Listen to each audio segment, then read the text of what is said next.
Bonjour à tous et à toutes, et bienvenue dans cette nouvelle vidéo tutoriel qui sera consacrée à la deuxième partie du chapitre 8 sur cette série tutoriel sur le Java.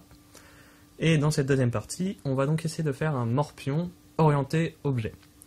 Alors, le principe, encore une fois, c'est que dans la dernière vidéo, dans la première partie de ce morpion, on avait vu comment faire un morpion assez simplement, en une seule fonction, en mettant tout le code à la suite, et puis voilà. Ça, c'est la manière la plus simple de faire un programme. Voilà, vous écrivez les lignes de code qui vont bien, et puis vous faites ça une par une, et puis voilà. Vous avez qu'une seule fonction, il n'y a quasiment rien à gérer, voilà, vous écrivez votre code de façon directe. Ça, c'est la manière la plus simple. C'est aussi la manière la plus sale. C'est-à-dire que quand vous allez avoir des projets plus gros qu'un morpion, parce qu'effectivement, dans ce cas précis, un morpion, c'est pas très dur à faire, il n'y a pas besoin de faire plein de trucs. Donc effectivement, la première version qu'on avait fait en une seule fonction est la plus optimisée, on va dire. Mais là, le problème, c'est pas d'optimiser votre code, c'est surtout de faire ça proprement, d'avoir de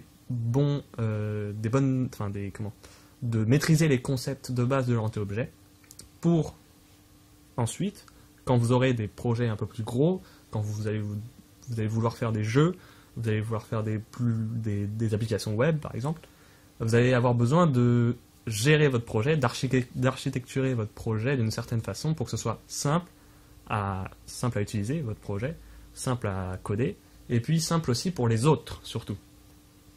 Parce que c'est aussi ça le délire, c'est que quand vous allez faire des projets, si jamais vous avez besoin que d'autres personnes regardent votre code, qu'ils le modifient, si vous allez avoir des collaborateurs, des gens avec qui vous allez travailler, si vous utilisez votre propre manière de faire, qui est peut-être sale, peut-être propre, je ne sais pas. En tout cas, si vous utilisez la première méthode qu'on avait vue, donc en une seule fonction, sachez que c'est assez sale et que des vrais développeurs ne font pas ça comme ça. Voilà. Bon, là c'est un morpion, encore une fois, c'est pas très compliqué à faire, donc effectivement, c'est pas très compliqué à comprendre non plus.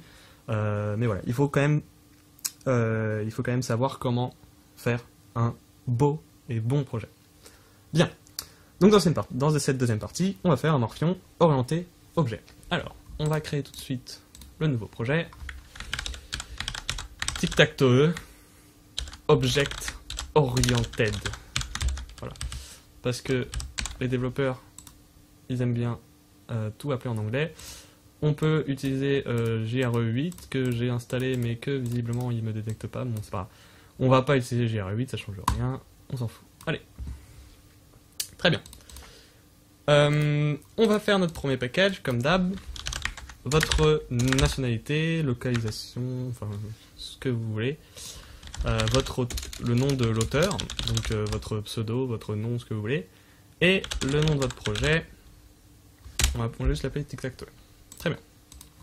Alors, il y a un truc qui ne change pas par rapport aux deux versions, c'est le point d'entrée de votre programme. Peu importe quand vous allez faire votre projet, il y aura un point d'entrée à un moment ou un autre. D'accord ?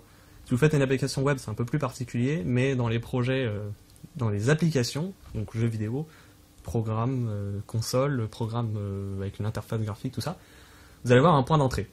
Et il y a un moment où votre programme, votre code doit se lancer. Il doit commencer par une ligne de code, sinon il va jamais rien faire. Donc dans tous les cas, on aura un point d'entrée que je vais mettre dans le package principal, qui est donc ce package-là, et on va faire une classe que je vais appeler programme. Voilà. Je vais cocher cette case pour qu'il me mette directement la fonction main, et puis on peut faire finish. Toc. Très bien. Donc ça va être notre point d'entrée. Ok ? Entry point. Magnifique. Bien. Donc, vous vous souvenez, dans le premier projet, on avait tout fait dans cette fonction. C'est très moche, c'est sale, ça peut être optimisé pour certains cas, en l'occurrence, ce cas précis, effectivement, c'était beaucoup mieux de faire tout en une fonction, mais, encore une fois, quand vous allez avoir des projets plus gros, c'est pas comme ça qu'il faut faire. Voilà. Il faut que vous appreniez à faire ça proprement, et qu'on s'y retrouve, pour les plus gros projets. Donc là, ce qu'on va faire, c'est qu'on va faire plusieurs classes. Alors, on va déjà avoir plusieurs packages pour pouvoir un peu regrouper nos classes qui auront le même thème, on va dire, dans un package commun. Par exemple, notre morpion, c'est quoi ? On avait dit que c'était une grille. On devait gérer une grille de 3 par 3 avec des cases, et dans ces cases, on avait des signes, enfin des croix ou les ronds. Moi, je vais appeler ça, dans ce tutoriel, je vais appeler ça des tokens, des jetons. Alors, des tokens dans le sens de jetons, jetons de jeu, hein, d'accord? Donc, si on résume, on a une grille. Dans cette grille, on a des cases. Et dans ces cases, on a des jetons. Voilà. Et bien, tout ça, on va créer une classe par ça. Donc, une classe pour la grille, une classe pour les cases et une classe pour les jetons. Et tout ça, on va les regrouper dans un package qu'on va appeler grid. Ok? Allez, c'est parti. Notre classe grille, on va l'appeler, donc en anglais, ça va être grid. Ensuite, une classe case qui va être grid case. Alors, ça aussi, c'est une petite notion. Alors, moi, c'est surtout grâce, entre guillemets, à Minecraft que j'ai commencé à faire ça comme ça.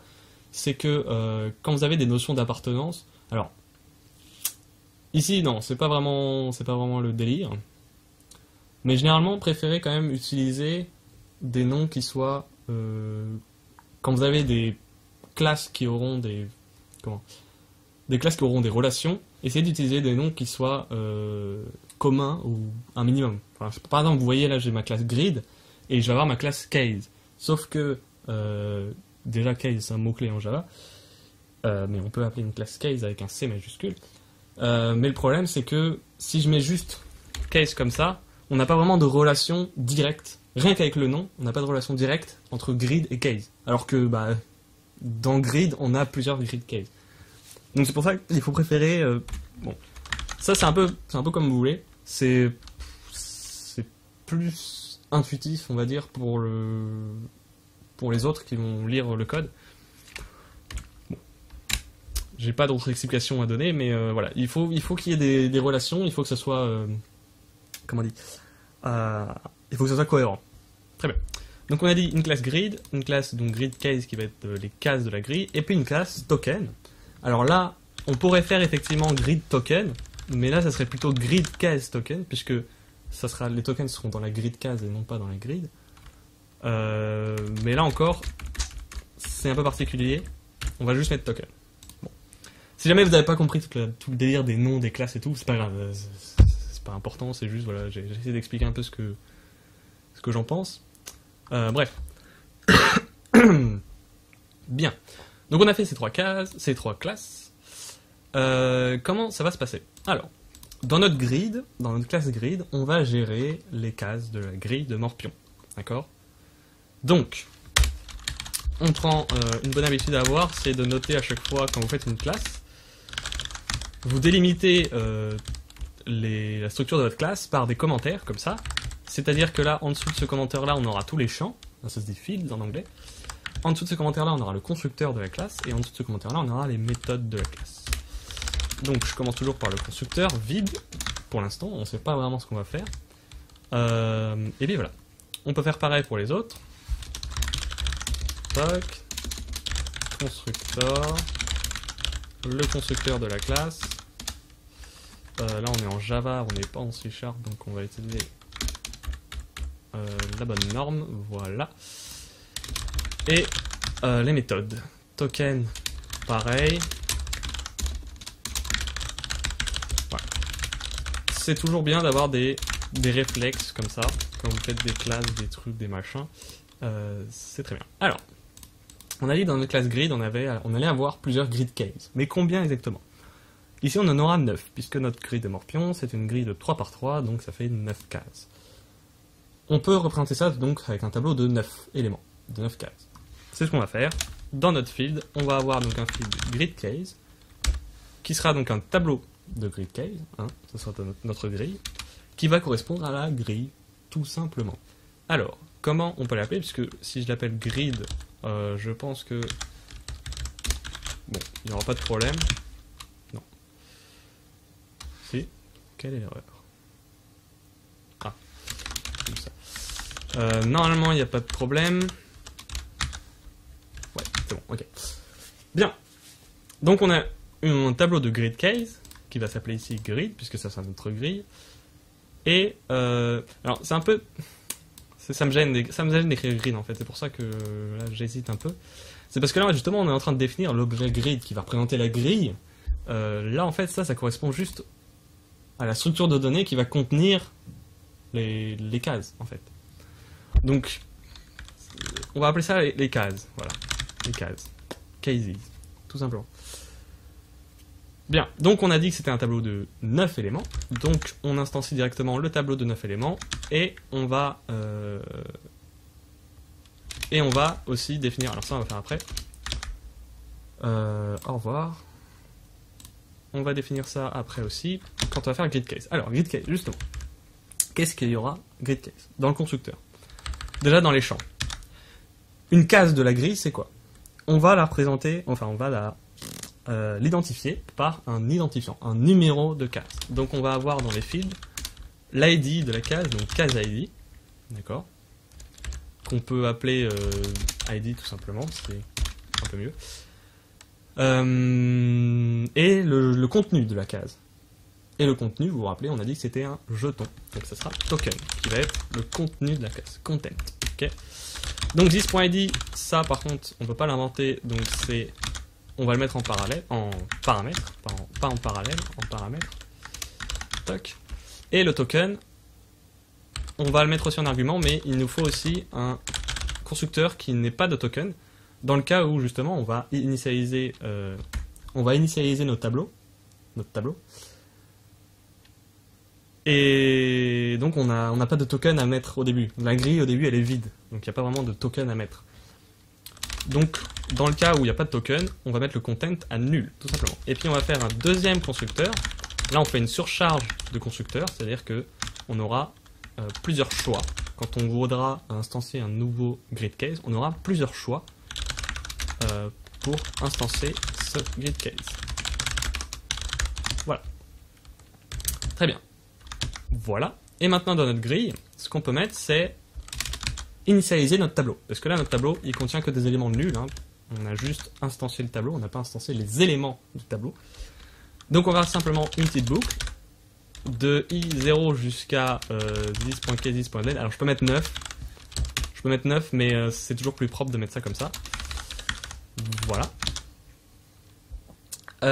Et puis pour chaque élément, on va simplement remplir le tableau. Donc this.cases de i égale new grid case. Et là, on va utiliser le premier constructeur qui contient un seul argument qui sera l'id de la case. L'id de la classe, ça sera simplement sa position, son numéro, si vous voulez. Très bien.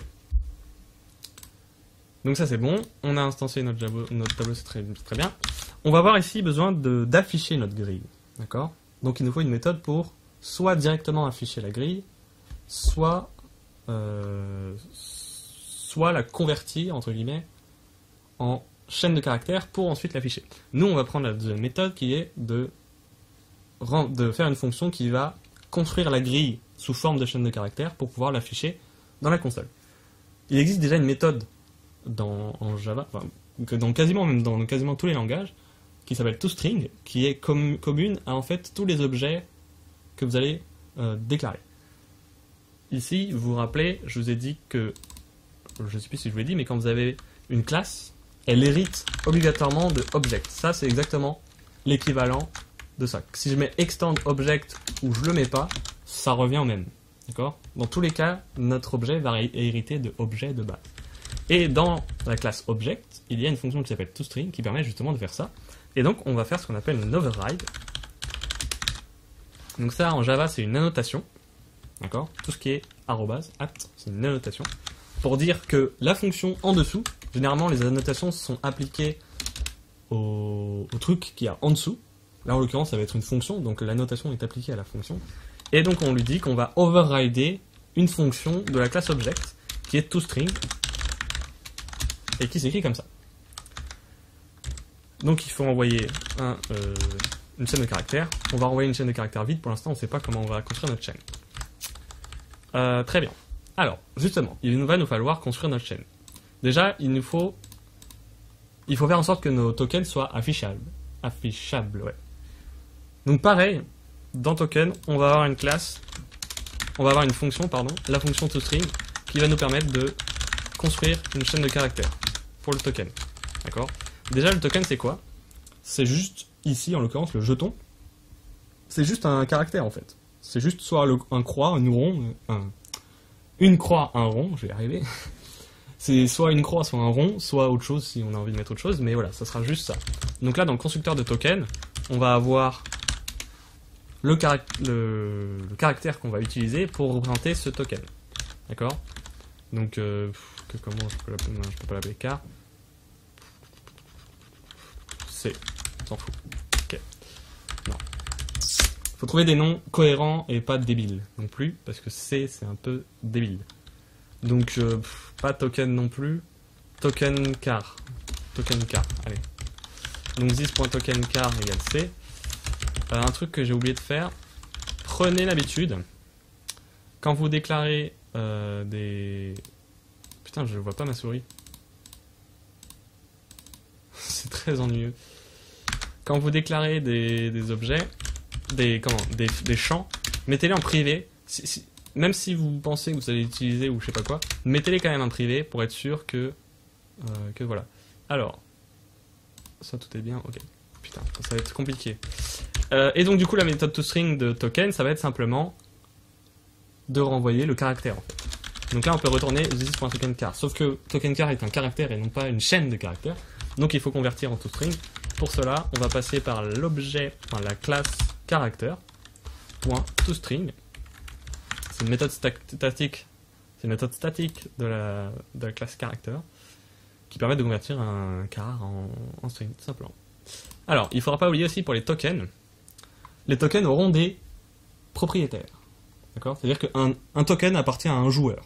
D'accord? Et là, on va rebondir sur notre petite structure. On a... plutôt comme ça. Je viens de dire joueur. Et bien joueur, ça va représenter une entité, un objet dans notre code. Donc il nous faudra une classe player. Alors ici, je vais faire un package pour une seule classe. C'est pas spécialement bien, mais en tout cas, c'est très propre. Mais c'est tellement propre que du coup, ça sert à rien. Bon, mais en l'occurrence ici, on va faire un package spécial pour player, puisque ça n'a pas vraiment de relation avec grid, de toute façon. Bien, et dans notre classe player, rebelote, on aura des champs, on aura un constructeur, et on aura des méthodes. Alors, le constructeur de player, on va avoir une façon d'identifier notre joueur, donc soit par un nom en chaîne de caractères, soit par un ID entier, un nombre entier. Ici, en l'occurrence, je vais utiliser un nombre entier pour le représenter. Et puis, il aura un token qui lui sera associé, qui lui sera propre, qui sera utilisé quand il va remplir une case du morpion. On va récupérer le token qui représente le joueur. Ok? Alors. Voilà. Donc, on va lui donner simplement le caractère qui représentera le joueur. Et dans les champs, on va donc avoir l'ID du joueur et le token du joueur. D'accord? Ici, on va avoir besoin d'un import. Bah alors.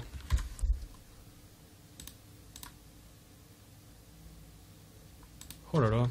Donc on va avoir besoin d'un import qui va importer grid, voilà. Point étoile, point token, si tu veux. Ok. Et donc this.id, ça sera donc player ID. Et this.token, ça sera un new token. Et là, on va utiliser le constructeur du token. Et on va lui passer aussi le player dans le token, en fait. Puisque là, on n'a pas mis, mais il y aura un owner. Le token owner, ça va être le propriétaire du token. On en aura besoin plus tard. Donc là, ça sera ça. Stock this.owner égale owner égale player, en fait. Voilà. Encore une fois, import player. Voilà. Très bien. Ok. On a donc une manière d'instancier un nouveau joueur. Il y en aura deux hein, dans le jeu. Et justement, dans le jeu, ça veut dire quoi dans le jeu? Ça veut dire qu'on aura un endroit où il faudra instancier ces joueurs. On va pas le faire dans le point d'entrée là. On va le faire dans une classe qu'on va appeler game, qui sera en fait, qui représentera en fait un objet qui va gérer de manière générale le jeu, d'accord? Les tours, hein, chacun son tour, les joueurs, donc la grille et tout ça, d'accord?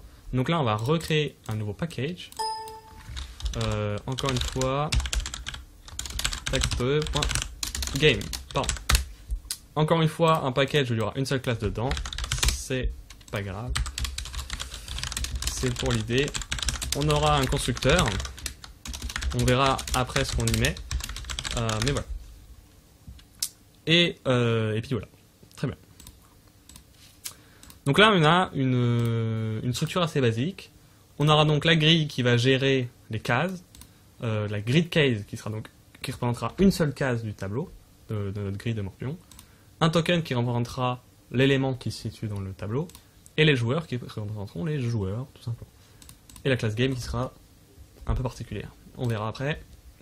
Bien. Donc tout ça, ça sera des objets qu'on va instancier. D'accord ? La classe game aussi, mais on va l'instancier en fait directement dans Java, dans le main directement. Bref. Alors, qu'est-ce qu'il nous faut ensuite ? Là, on vient de faire juste la structure de base. Notre programme se marchera pas là, il fera rien du tout. On vient juste de faire une structure basique. Alors, on était à la méthode toString aussi. Vu que maintenant on a mis une méthode toString dans token, il nous faut donc aussi une méthode toString dans case pour pouvoir afficher une case du tableau.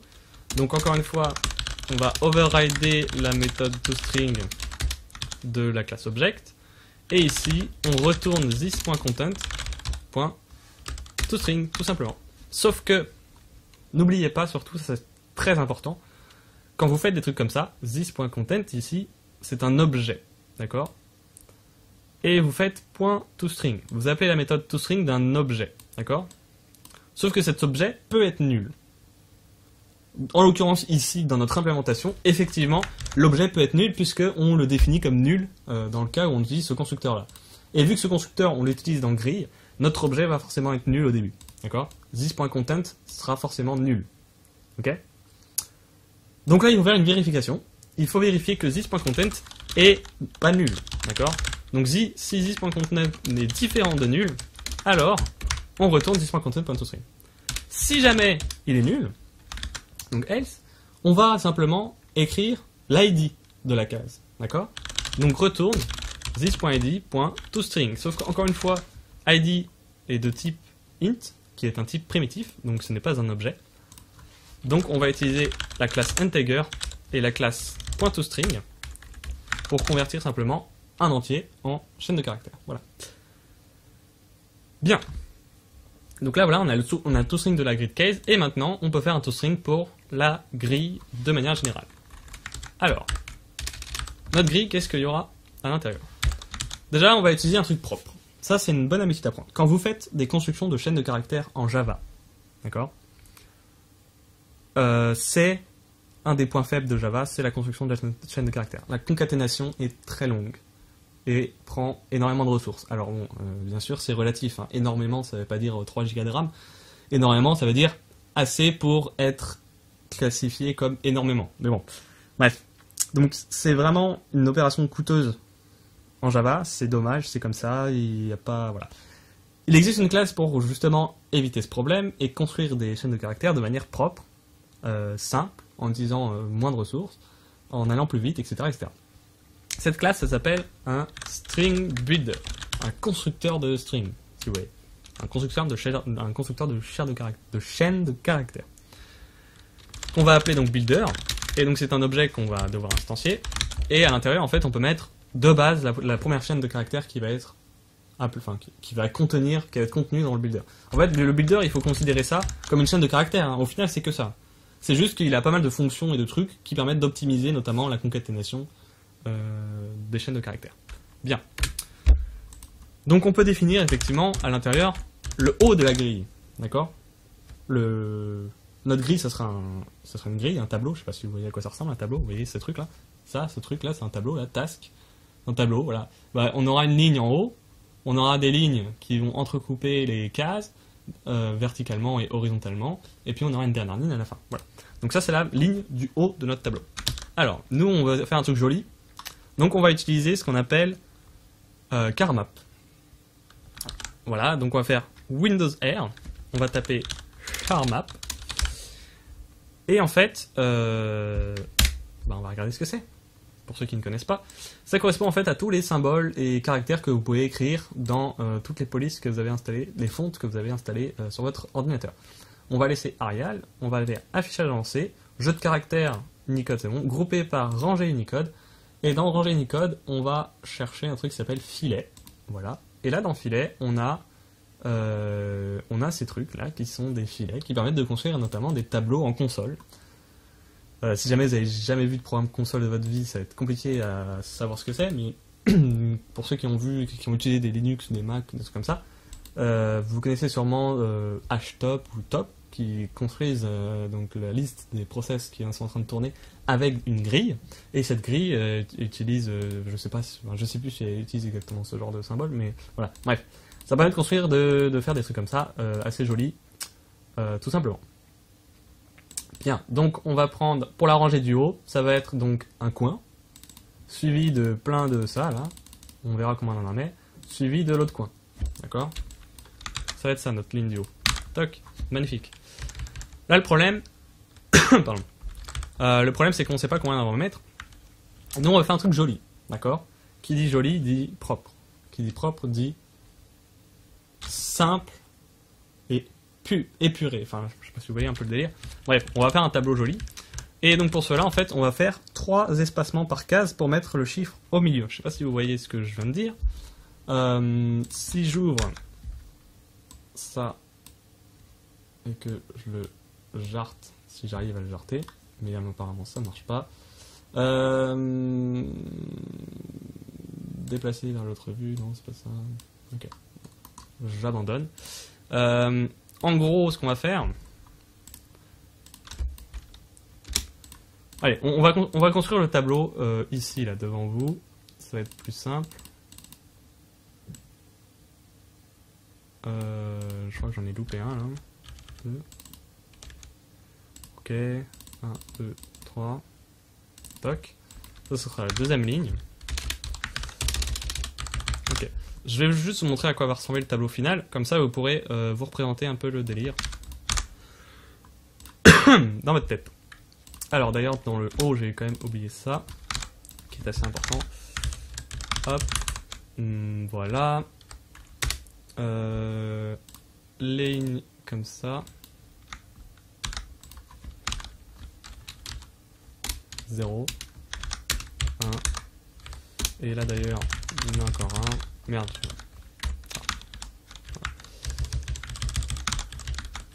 Hop. Est-ce que vous commencez à voir le délire? Hop. Voilà comment sera notre tableau. Bon, là je vous fais pas ce qu'il y a en dessous. Bon, je peux vous le faire si vous voulez, si ça vous amuse. Voilà. Là, il nous faut juste donc les coins du dessous, qui sont ça, ça, ça et ça. Voilà. Hop. On va copier ça. Toc. C'est quoi ça? Je ne sais pas. Hop. Hop. Hop. Voilà. Notre tableau ressemblera à ça. D'accord? Et puis à l'intérieur, on aura en fait le contenu de la case. Donc si c'est un numéro, ça sera le chiffre. Et puis si c'est un croix, un rond, ça sera un croix ou une rond. Tout simplement. Voilà. Une croix ou un rond. Je vais y arriver. Donc ça sera 4, 5, 6, 7, 8. Voilà. Ça c'est une grille. Voilà, c'est joli. C'est sympa, c'est cool, c'est gentil. Donc c'est ça qu'on va faire. D'accord? Donc notre première ligne, c'est très simple. Il n'y a pas de contenu à afficher particulièrement, c'est juste un trait avec des coins et tout et tout. Donc voilà, on va juste afficher ça pour la première ligne. Pour la dernière ligne, ça va être pareil. Alors, pour construire une chaîne de caractères avec le builder, on utilise la fonction append qui permet d'ajouter à la fin de la chaîne une autre chaîne. D'accord? Donc point append. Est-ce que tu vas arrêter de faire n'importe quoi? Merci. Voilà. Point append, et ben on va simplement... Alors donc là, quand vous allez enregistrer votre fichier, en fait, il va vous dire ça parce que vous avez utilisé des caractères UTF-8 qui ne sont pas mappés dans l'encoding par défaut de Windows qui est le CP1252, bref. Donc on va simplement faire Save as UTF-8 pour régler ce problème. Et vous allez devoir aussi sauvegarder as UTF-8 tout un tas d'autres classes, on va voir après. Bref. Donc là on va append dans le builder. Donc, append c'est ajouter à la fin. Hein. D'accord? Littéralement c'est ça. Hop. La dernière ligne, qui est aussi statique, qui ne change pas selon le contenu des cases, les lignes du milieu, il y en aura 2. Toc. Voilà. Et maintenant, il faut afficher les numéros. Et donc, ces numéros, ça sera simplement builder.append. Enfin, ces lignes-là, ces lignes qui contiennent justement les numéros. Ça sera donc ça et un espace, .append.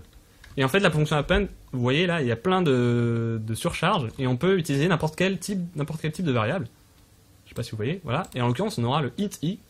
Si jamais il y a besoin de... Bah, dans tous les cas, ouais, j'ai rien dit en fait.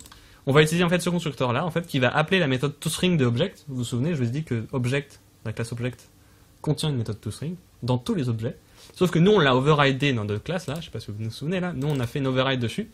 Donc, quand on va appeler la méthode toString de notre objet-là, ça va appeler cette fonction. Ça va pas appeler la fonction de base de toString qui fait un truc chelou. Ça va appeler bien notre fonction. Donc là, on peut append directement et mettre le numéro de la case qu'on veut. Donc, this.cases de 0. Vous voyez ?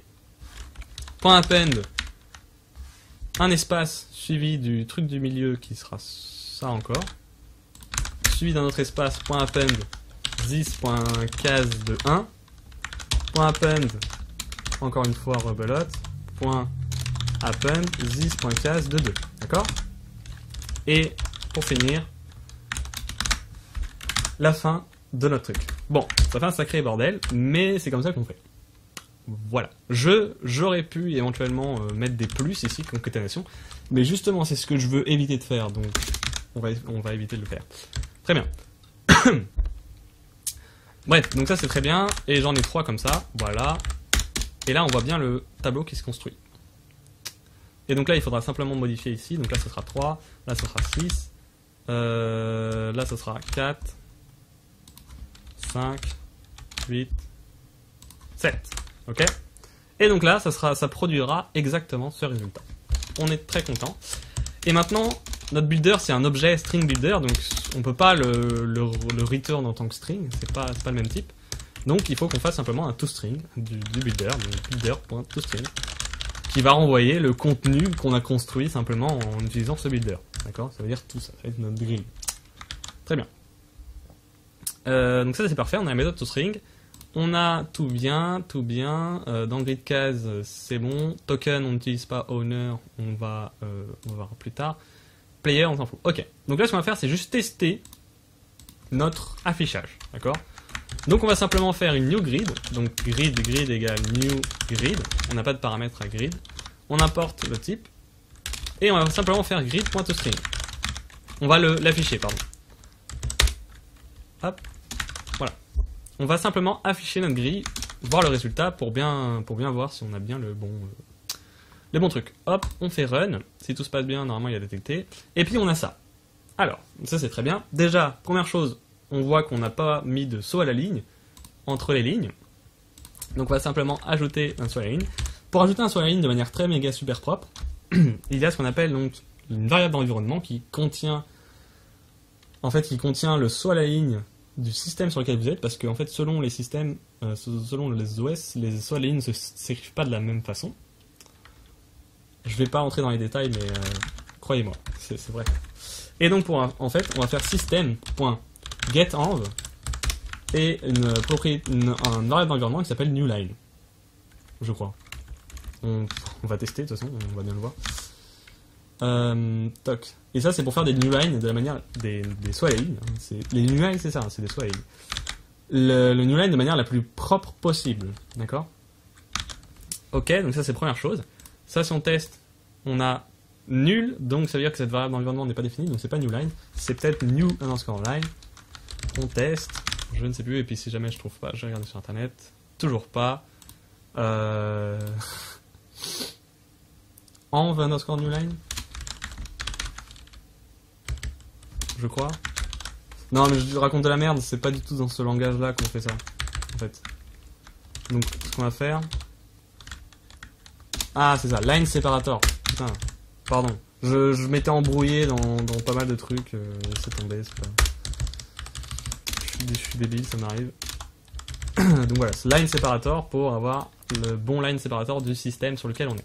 Très bien. Et là, donc la deuxième chose qu'on peut voir, d'ailleurs, c'est qu'on a oublié de mettre un line separator wrap right here, right here, right here, and right here. Top. Là, on fait plein de copier-coller. Ça, c'est dégueulasse. Hein. Ça, complètement, c'est dégueulasse. Mais malheureusement, c'est la manière la plus simple pour vous de comprendre, déjà. Et pour moi, d'expliquer comment afficher la grille. D'accord? Parce que sinon, on aurait dû passer par une boucle qui va construire la grille en fonction du nombre de cases qu'il y a dedans, etc., etc. Mais bon, pour des raisons de simplicité, de rapidité, tout ça, machin, ça, c'est plus rapide, plus simple à comprendre et à faire que le reste. Bien. Mais en soi, c'est vraiment pas très propre. À partir d'un moment où vous avez un bordel comme ça avec des caractères sur toutes les lignes, là, c'est complètement dégueulasse. Vous avez un problème quelque part. Bref. Donc, là, on a bien affiché nos retours à ligne partout. Voilà. Et là, maintenant, à la place de nos symboles spéciaux, on a des points d'interrogation. Ça, c'est parce que il faut en fait convertir en UTF-8 tous les fichiers par lesquels passe le toString en fait. Ici, on appelle toString. On va considérer en fait que ça va remplacer. Je sais pas si vous voyez, ça va remplacer, lors de l'exécution, ça va remplacer toString par le contenu, enfin par la fonction toString, le résultat de la fonction toString. Et dans notre fonction toString, on a des caractères spéciaux, donc ici, ça va remplacer par des caractères spéciaux. Donc dans notre classe programme, on aura des caractères spéciaux, entre guillemets. C'est pas du tout comme ça que ça se passe, hein, il faut pas se mettre ça dans la tête. C'est juste que voilà, il faut le voir comme ça, et donc il faut convertir notre fichier en UTF-8. Pour cela, on va simplement aller dans File, Properties, et puis là directement, Text File Encoding, d'accord? Donc le default c'est celui de votre système actuellement, donc Windows CP 1252, et nous on veut du UTF-8, donc on va faire UTF-8, Apply, OK, et puis en fait là ça va changer tous les fichiers je crois. Bref, donc là on run, et puis on a bien un beau truc joli avec des lignes tout bien, d'accord? Donc ça va être notre grille de Morpion qu'on va utiliser. Très bien. Donc là on a fait la grille, la case c'est fait aussi, le token... Alors, le token, on aura le joueur à utiliser. Parce que là, en fait, on déclare un champ, owner, qu'on n'utilise pas du tout dans notre code. On l'associe, on lui associe une valeur juste, mais on l'utilise pas. Et donc, pour cela, on va régler simplement ce problème. On aura donc, je l'ai pas mis, mais c'est pas grave. On va devoir récupérer, en fait, le propriétaire du jeton. Alors, là, on va faire ce qu'on appelle des getters et des setters. Ce qu'on appelle des accesseurs en français. Getters, setters, ok. C'est une méthode, c'est une fonction comme les autres, sauf que le principe de la méthode c'est de récupérer des champs privés, d'accord? Dans tous nos classes ici on a mis des champs privés, ok? Et donc on ne peut pas y accéder à l'extérieur. Donc si jamais j'ai un token dans ma grille là, vous voyez, et puis là je veux récupérer le propriétaire de mon token, bah j'ai pas accès owner parce que owner est un champ privé. Voilà, le champ token.owner est pas visible. Et donc là même il nous propose de créer des getters, des setters pour owner directement parce que Eclipse est super intelligent, mais non, on va le faire à la main. Voilà, donc là on a besoin de faire un getter pour owner parce que c'est une information qu'on a besoin de savoir à l'extérieur de la classe.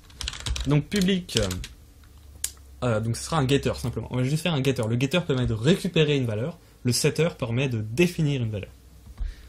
Getter, donc player get owner, ok, et puis là on retourne simplement this.owner. Alors, vous allez me dire, bah oui, mais on aurait pu simplement mettre le champ private ici en public, et puis c'est bon, ça résout tout. Certes, mais encore une fois, là on va parler de propreté, de structure.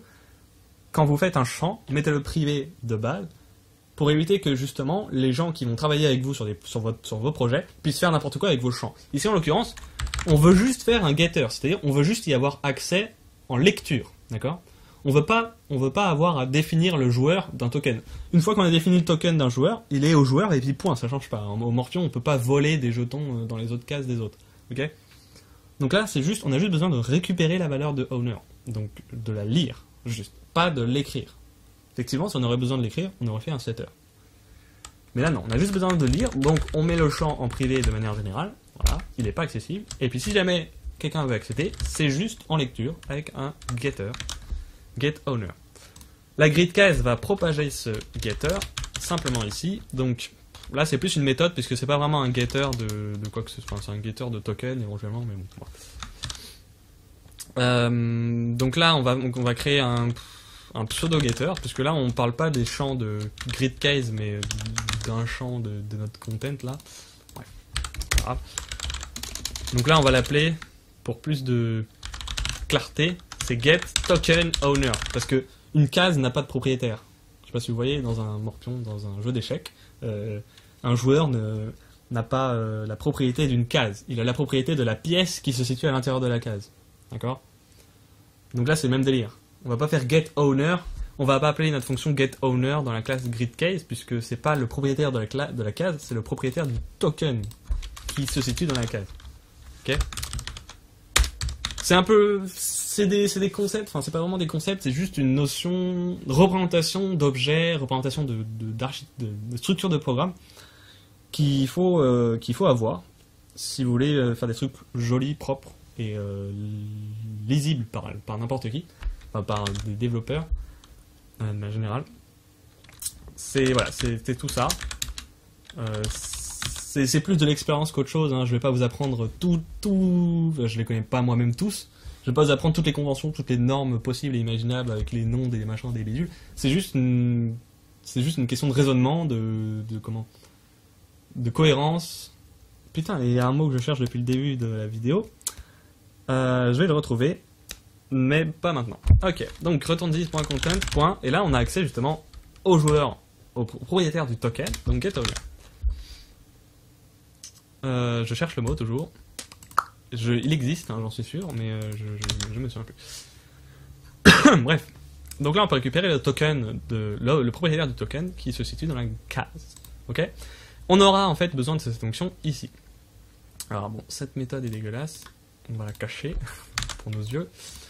Voilà. Alors, player, qu'est-ce qu'on a fait? Qu'est-ce qu'on a à faire?